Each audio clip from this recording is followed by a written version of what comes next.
Hello l'équipe, salam alaikum, j'espère que vous allez bien. Alors aujourd'hui, je suis revenue avec un cours qui est terminologie en ODF. Donc c'est un cours destiné aux étudiants en troisième année métier dentaire.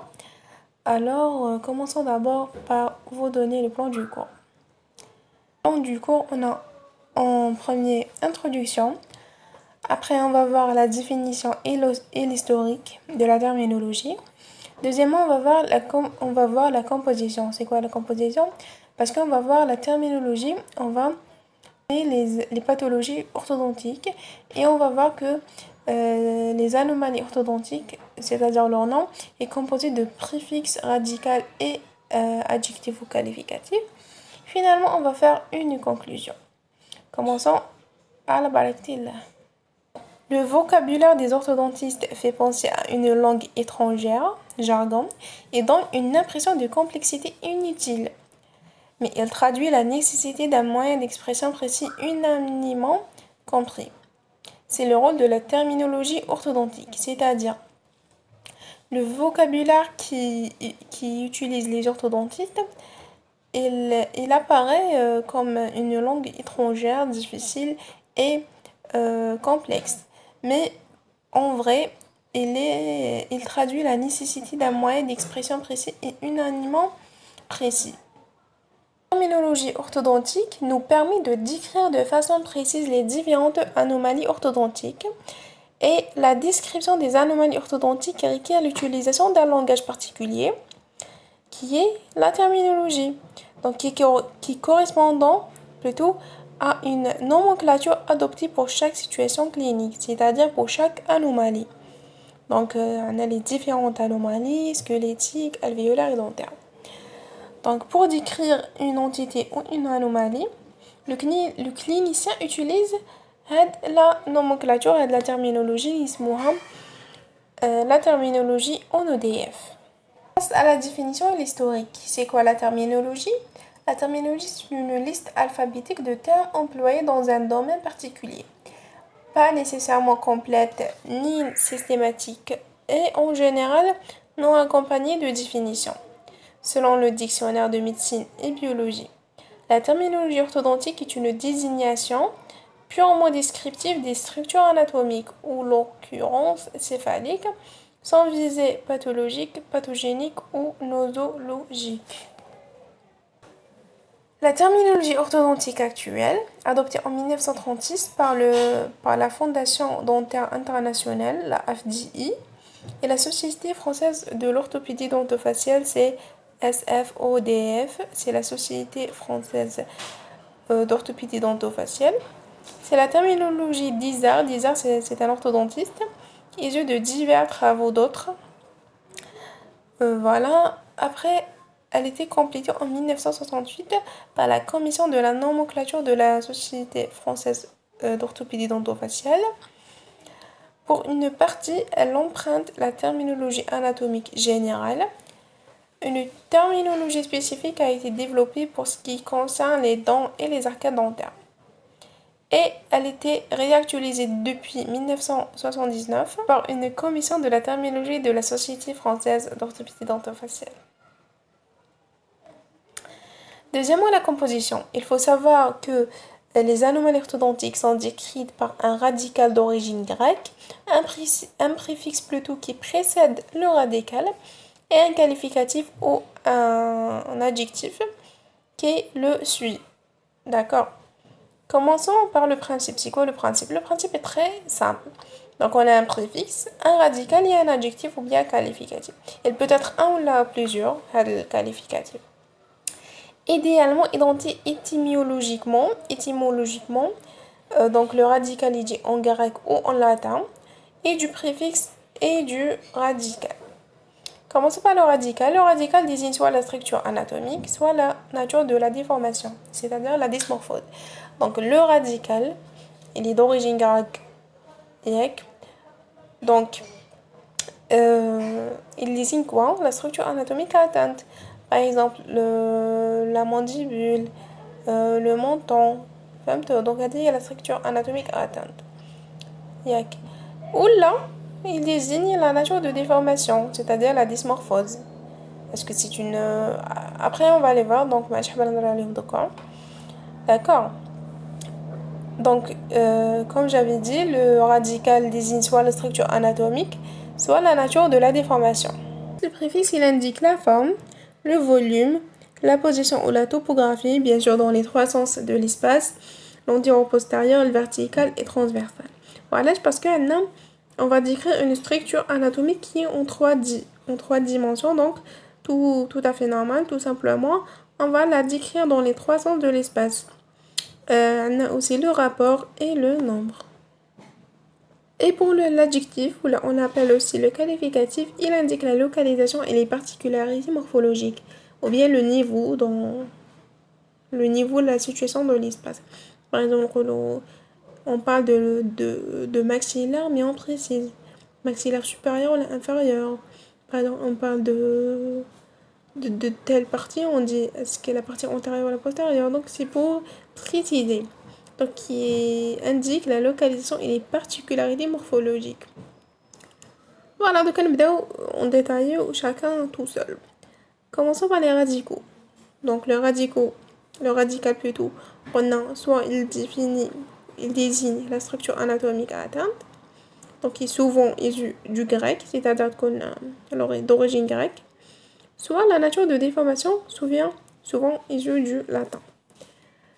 Donc, نبدأ la structure anatomique à atteindre.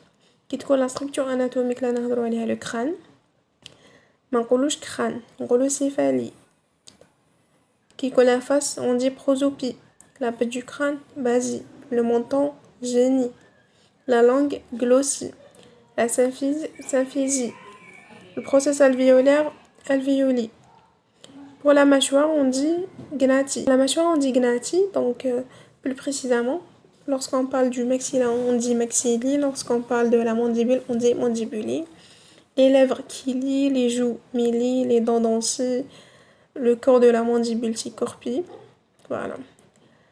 Donc, ado, c'est à apprendre par cœur. Donc, qu'est-ce que je t'explique? C'est à apprendre par cœur. Le radical odontie se prononce odontie et non pas odontie. Par exemple, l'orthodontie. Et le radical gnati se prononce gnati et non pas gnati, car elle comporte un H. Par exemple, l'endognati. Voilà, en ce qui concerne la structure anatomique, qui est le radical est une structure anatomique. Donc, à doit apprendre. Donc, qui est le radical une nature de déformation, un nom est d'origine latine et non pas grecque. Par exemple, une position, rotation, version, digression, occlusion, harmonie, plasie et trophée. Il y a deux aussi à apprendre. En fait, vous allez les voir, on t'aider par détail de faire mon. Donc, par exemple, on va rotation. C'est quoi la rotation? Maintenant, surtout les anomalies dentaires. La rotation, c'est-à-dire la dent, elle fait un mouvement de rotation. Maintenant, elle tourne. Elle fait un mouvement autour d'un axe vertical. D'accord? La version, maintenant, la dent, elle a une inclinaison anormale. Donc, soit la couronne, soit la racine, soit les deux. À savoir le point fixe. Si d'accord, le point fixe fait la racine, donc la racine elle est fixe, automatiquement la couronne y est derrière la version et l'inverse. Donc, et vice versa. D'accord, le point fixe fait la couronne, c'est-à-dire la est fixe, la racine y est derrière la version. Et parfois, le point fixe du conflit collé au niveau du collet. La version mixte, maintenant les deux racines et la couronne derrière version. La régression, c'est comme une translation, c'est-à-dire la dent elle va se déplacer parallèlement à son grand axe. L'occlusion, c'est un bloc qui coule un nom. Les anomalies d'occlusion, donc le radical stablo, occlusion, tout simplement.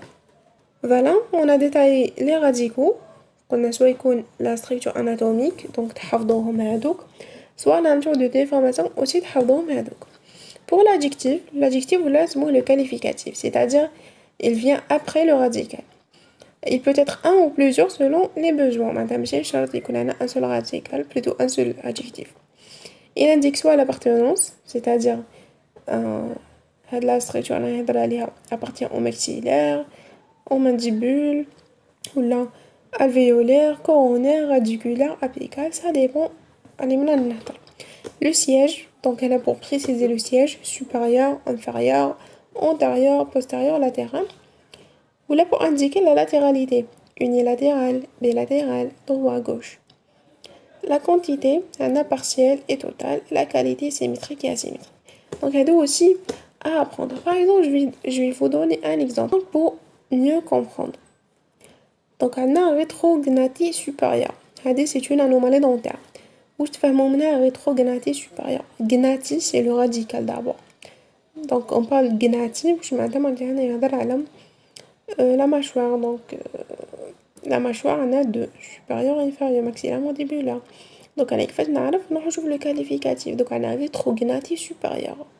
Qualificatif ou supérieur. Donc un des supérieurs précisément, je parle du maxillaire. Et donc rétrognathe supérieur, c'est une position avancée, plutôt reculée, c'est-à-dire vers l'arrière du maxillaire supérieur. Voilà. Pour vous comprendre, voilà, j'ai donné cet exemple. Maintenant, les préfixes. Préfixes qui précèdent le radical, c'est-à-dire le radical. Donc, pour marquer la normalité, est retenu seulement normaux.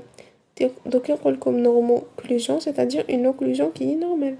C'est-à-dire le préfixe normaux, c'est-à-dire la normalité. Donc, le préfixe sera des anomalie de forme. À la forme, maintenant, dans les trois sens d'espace. Dans le sens antéro-postérieur, on a brachie, méso et dolicho. Brachie, maintenant, c'est court. Dolicho, c'est lent. Méso, c'est médium, moyen. Le sens transversal correspond le sens horizontal. Uri, c'est large. Méso, c'est moyen, comme j'avais dit. Lepto, c'est étroit. Donc, c'est des terminologies. Le cours est des terminologies, donc il faut les apprendre parce que nous plus tard les anomalies. Le préfixe sera une anomalie de taille ou de volume.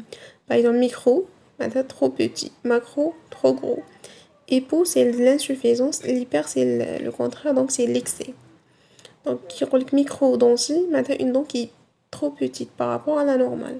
Macrodon, plutôt, voilà, macrodontie, c'est-à-dire une dent qui est trop grosse par rapport à la normale, par rapport à une dent normale. Hypo, c'est de l'insuffisance.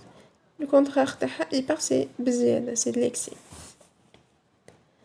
Maintenant, de position ou la topographie.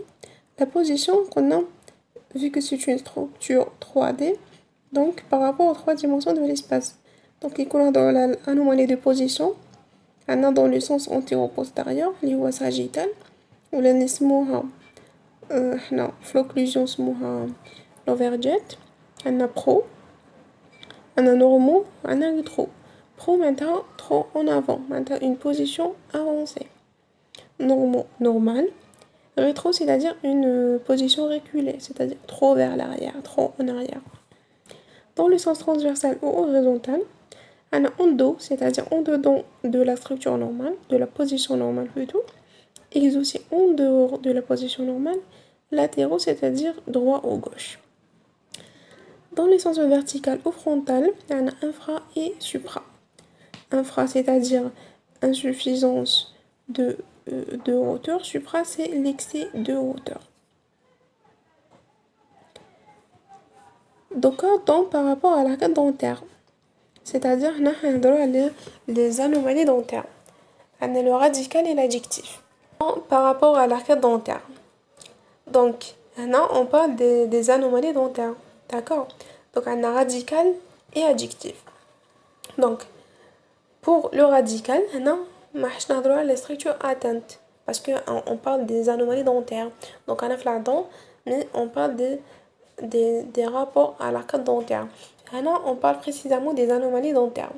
Donc, le radical, la structure atteinte, anatomique atteinte, la nature de déformation. Donc, position, version, rotation, occlusion, les anomalies d'occlusion, égression. Donc, c'est le radical. Pour le préfixe a le sens de mouvement. Est-ce que la dent, le mouvement qui s'effectue vers le côté vestibulaire, lingual, du côté médial, distal. D'accord? Donc, on a le vestibulo, linguaux, mésio, disto, infra et supra. Et pour l'adjectif ou le qualificatif, on a ouais, il précise. On précise à quel dent on en a droit. Donc, est-ce que c'est une molaire, prémolaire, canine, incisive? Il faut préciser aussi, est-ce qu'elle est droite ou gauche, antérieure, postérieure. Notez bien, c'est une remarque, donc pour indiquer la nature physiologique et non pathologique du caractère évoqué, Fernex remplace les radicaux qui se terminent par i, par exemple gnati, par les mêmes, mais en isme, c'est-à-dire au lieu de dire gnati, on dit gnatisme. Par exemple le brachygnatisme des Vietnamiens, ou là, le biproalvéolisme des Noirs, etc. Pour décrire la nature physiologique, c'est-à-dire non pas pathologique, on utilise avec le terme isme. Donc, conclusion, la terminologie orthodontique ISE des arts est très complète, donc elle est très riche, via environ un centaine de termes, parfaitement précise et adaptée à nos besoins.